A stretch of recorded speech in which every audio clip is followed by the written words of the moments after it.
Hi friends, ನಾನು ನಿಮ್ಮ ಪ್ರೀತಿಯ ಅಕ್ಷರಾನು ಮಾತಾಡ್ತಾ ಇರೋದು. ಫ್ರೆಂಡ್ಸ್, ಏನಪ್ಪ ಕಾರಣ ಅಂದರೆ ಫ್ರೆಂಡ್ಸ್, ಸುಮಾರು ದಿವಸ ಆಯ್ತು ಕೆಲವೊಬ್ಬರು ಕಮೆಂಟ್ ಹಾಕ್ತಾರೆ.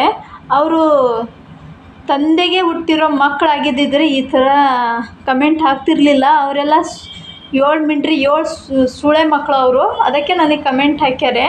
ಆ ಸುಳೆ ಮಕ್ಕಳು ಎಲ್ಲರ ಕೈಗೆ ಸಿಗಬೇಕು, ಮೆಟ್ಟು ಅರಿಯೋಂಗಲ್ಲ, ಚಪ್ಪಲೆ ಕಿತ್ತೋಗೋ ಥರ ಹೊಡಿತೀನಿ. ನನಗೂ ಗಂಡ ಮಕ್ಕಳು ಅದಾರೆ. ಕಮೆಂಟ್ ಹಾಕೋಬೇಕಾದ್ರೆ ಅಕ್ಕ ತಂಗಿ ಅಂತ ಹಾಕ್ರಿ. ಅದನ್ನು ಬಿಟ್ಟು ಕೆಟ್ಟದಾಗಿ ಕಳ್ಸೋಕ್ಕೆ ಹೋಗ್ಬೇಡ್ರಿ. ನೀವು ಕಳಿಸ್ತೀರಿ ಅಂತ ಎಲ್ಲರೂ ಕಮೆಂಟ್ ಓದ್ತಾರೆ.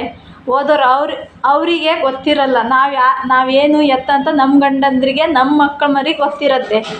ನಿಮಗೇನು ಕಷ್ಟ ನಾವು ರೀಲ್ಸ್ ಮಾಡಿದರೆ? ನಿಮಗೆ ಅಕ್ಕ ತಂಗಿರೋದಾರ ಮಾಡೋಕ್ಕೆ ಹೇಳ್ರಿ. ನಿಮಗೆ ಅವಶ್ಯಕತೆ ಇದ್ದರೆ ಮಾಡೋಕ್ಕೆ ಬಿಡ್ರಿ. ಇಲ್ಲ ನೀವು ಮೂರು ಬಿಟ್ಟವ್ರು ನಾಚಿಕೆ ಮಾನ ಮರ್ಯಾದೆ ಐತಾ? ಹಾಗಾದರೆ ಮುಚ್ಕೊಂಡಿರ್ಬೇಕು. ಇನ್ನೊಬ್ಬರು ಹೆಣ್ಮಕ್ಳಿಗೆ ಯಾಕೆ ಮಾತಾಡ್ಬೇಕು ನೀವು? ಕಮೆಂಟ್ ಹಾಕಿರೋ ಸುಳೆ ಮಕ್ಕಳು ಎಲ್ರಿಗೂ ಹೇಳ್ತಾ ಇಲ್ಲ, ನನಗೆ ಕಮೆಂಟ್ ಹಾಕಿರೋರಿಗೆ ನಾನು ಹೇಳ್ತಾ ಇರೋದು. ಅರ್ಥ ಮಾಡ್ಕೊಂಡಿರ್ತಾರೆ ಅವ್ರು. ನನಗೆ ಕಮೆಂಟ್ ಯಾರ್ಯಾರು ಹಾಕಿರ್ತಾರೆ ಅವ್ರವರಿಗೆ ಗೊತ್ತಾಗತ್ತೆ. ಇನ್ನೊಂದು ಸರಿ ಕಮೆಂಟ್ ಎಲ್ಲರೂ ಬಂತು ಅಂದರೆ ಸರಿ ಇರಲ್ಲ. ಕಮೆಂಟ್ ಹಾಕ್ತೀರಾ ನೀಟಾಗಿ ಹಾಕ್ರಿ, ಇಲ್ಲ ಅಂದರೆ ಮುಚ್ಕೊಂಡಿರ್ರಿ, ಆಯಿತಾ? ಈಗ ನನಗೆ ಕಮೆಂಟ್ ಹಾಕೋದ್ಕಿಂತ ಮುಂಚೆ ನಿಮ್ಮ ಮನೆಯಲ್ಲೂ ಹೆಣ್ಮಕ್ಳು ಇರ್ತವೆ, ಅರ್ಥ ಮಾಡ್ಕೊಳ್ಳಿ. ಅಕ್ಕ ತಂಗಿ ಅಂತೂ ಇರಲ್ಲ, ಕೆಲವೊಬ್ರಿಗೆ ಇರ್ತಾರೆ, ಕೆಲವೊಬ್ರಿಗೆ ಇಲ್ಲ ಅಂದ್ಕೊಳ್ಬೇಡ್ರಿ. ತಾಯಿ ಅಂತೂ ಇರ್ತಾರ.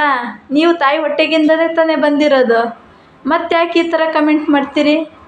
ನಿನಗೆ ಅಪ್ಪ ಅಮ್ಮ ಇಲ್ಲ ಅಂದರೆ ನೀವು ಹೆಂಗೆ ಬರ್ತಿದ್ರಿ? ಹೆಣ್ಣು ಅಂದರೆ ನಿಮಗೆ ಒಂಥರ ಆಟದ ವಸ್ತುನಾ? ನಾಳೆ ನಿಮ್ಮ ಮದುವೆ ಆದರೆ ನಿಮಗೆ ಹೆಂಡತಿ ಮಕ್ಕಳಾಗಲ್ಲ. ನಿಮ್ಮ ಮಕ್ಕಳಿಗೂ ಈ ಥರ ಕಮೆಂಟ್ ಹಾಕಿದರೆ ಹೆಂಗೆ ಅನಿಸುತ್ತೆ? ಹಾಕೋದ್ಕಿಂತ ಮುಂಚೆ ಯೋಚನೆ ಮಾಡಿರಿ. ಈಗ ಸ್ವಲ್ಪ ಹುಡುಗಿಯರು ಈಗ ಎಲ್ಲರೂ ರೀಲ್ಸ್ ಮಾಡ್ತಾರೆ, ಈಗ ಆಂಟಿಯರೆಲ್ಲ ಇದು ಮಾಡ್ತಾರಂತ ಅವರೆಲ್ಲ ಸುಳ್ಳೇರಾಗಲ್ಲ. ನೀವು ಹೇಳೋ ಅವಶ್ಯಕತೆ ಯಾರಿಗೂ ಬೇಕಾಗಿಲ್ಲ. ಅಂದರೆ ನನಗೆ ಆ ರೀತಿ ಹಾಕಿಲ್ಲ, ಹಾಕೋದು ಬೇಡ. ಹಾಕಿದರೆ ಮೆಟ್ಟು ಅರಿತಾವೆ ನಿಮಗೆ. ಅಲ್ಲ, ಸುಮಾರು ವಿಡಿಯೋ ನೋಡಿ ನಾನು. ಈಗ ಹೆಣ್ಮಕ್ಳು ಸುಮಾರು ಜನ ಚೆನ್ನಾಗಿ ಮಾಡಿರೋರಿಗೆ ಈ ಥರ ಕಮೆಂಟ್ ಹಾಕ್ತೀರಿ ನೀವು. ಅದೇ ಚೆನ್ನಾಗಿ ಮಾಡದೇ ಇದ್ದವರಿಗೆ ಜೊಲ್ ಸರ್ಕೊಂಡು ನೋಡ್ತೀರಲ್ಲ. ಅಲ್ಲ, ನಿಮಗೆ ಕೇಳೋರು ಯಾರೂ ಇಲ್ಲ. ನಾವು ರೀಲ್ಸ್ ಮಾಡ್ತಾಯಿದ್ದೀವಿ ಅಂದರೆ ನಮ್ಮ ಗಂಡಂದರು ನಮಗೆ ಸಪೋರ್ಟ್ ಅದಾರೆ. ನಿಮಗೇನು ಊರಿಗೆ ಬೀಳ್ತೈತಿ? ಇಲ್ಲ ತಾನೇ? ಮತ್ತು ನೀವು ಮುಚ್ಕೊಂಡಿರ್ರಿ. ಇಲ್ಲ, ನಿಮಗೂ ರೀಲ್ಸ್ ಮಾಡಬೇಕು ಅನ್ನೋ ಇದಿದ್ರೆ ಮಾಡಿರಿ. ಮಾಡೋರಿಗೆ ಯಾರು ಬೇಡ ಅಂತಾರ? ಇಲ್ಲ ತಾನೇ? ಇದೇ ಲಾಸ್ಟ್, ಇದೇ ಫಸ್ಟ್. ಯಾವನ್ನಾರು ಬೇವರ್ಸಿ ಸುಳೆ ಮಗ ಎಲ್ಲರೂ ಕಮೆಂಟ್ ಹಾಕ್ಬೇಕು ಕೆಡ್ದಾಗಿ. ಆವಾಗೈತಿ ಗ್ರಾಚಾರ ಹೆಂಗೆ ಬಿಡಿಸ್ತೇನೆ ಅಂತ. ಬೇವರ್ಸಿ ನನ್ನ ಮಕ್ಳು ಕಂಡವ್ರು ಹೆಣ್ಮಕ್ಳು ಅಂದರೆ ನೀವು ಬಿಟ್ಟಿಗೆ ಬಿದ್ದಾರಲ್ಲ. ಬರೀ ಅವ್ರ ಮರ್ಯಾದೆ ತೆಗಿಯೋಕೆ ನೋಡ್ತಿರಲ್ಲ. ಬೇವರ್ಸಿಗಳ, ಇವಾಗ ನಮ್ಮ ಮರ್ಯಾದೆಗೆ ಎಲ್ಲರೂ ರೀಲ್ಸ್ ಮಾಡೋ ಹುಡುಗಿಯರ ಮರ್ಯಾದೆ ನೀವು ತೆಗೆದ್ರೆ ನಾಳೆ ನಿಮ್ಮ ಮನೆ ಹೆಣ್ಮಕ್ಳ ಮರ್ಯಾದೆ ತೆಗಿಯೋರು ಇರ್ತಾರೆ. ಅದನ್ನು ಫಸ್ಟು ಯೋಚನೆ ಮಾಡ್ಕೊಳ್ರಿ.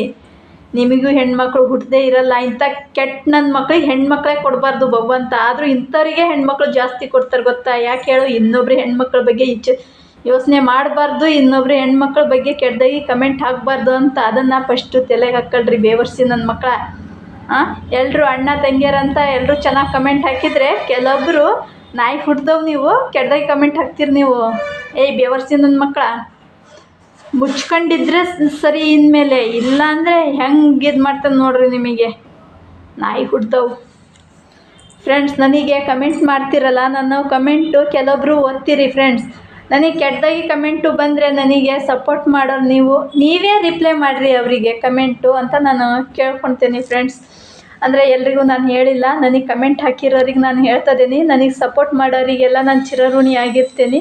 ನನಗೆ ಹಂಗೆ ಸಪೋರ್ಟ್ ಮಾಡಿರಿ ಅಂತ ನಾನು ಕೇಳ್ಕೊಳ್ತೀನಿ ಫ್ರೆಂಡ್ಸ್.